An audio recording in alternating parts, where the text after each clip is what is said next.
پریز lord church. خداوند کی زندہ پاک کلام میں سے زبور کی کتاب 119 زبور 130 سے 140 آیات تک. میں خوب منہ کھول کر ہانپتا رہا کیونکہ تیری فرمان مشتاق تھے. میری طرف توجہ کر اور مجھ پر رحم فرما. جیسا تیرا نام سے محبت رکھنے والوں کا حق ہے، اپنے کلام میں میری رہنمائی کر. کوئی بدکرداری مجھ پر تسلط نہ پائے، انسان کے ظلم سے مجھے چھڑا لے. تو تیرے قوانین پر عمل کروں گا. اپنا چہرہ اپنے بندے پر جلوہ گر فرما اور مجھے اپنے آئین سکھا. میری آنکھوں سے پانی کے چشمے جاری ہیں، اس لیے کہ لوگ تیری شریعت کو نہیں مانتے.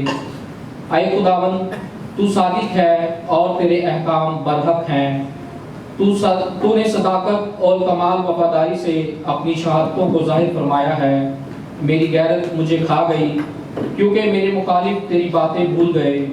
تیرے کلام بالکل خالص ہے، اس لیے تیرے بندے کو اس سے محبت ہے. پاک کلام کے پڑھے اور سنے جانے پر خدا ان کی برکت ہو.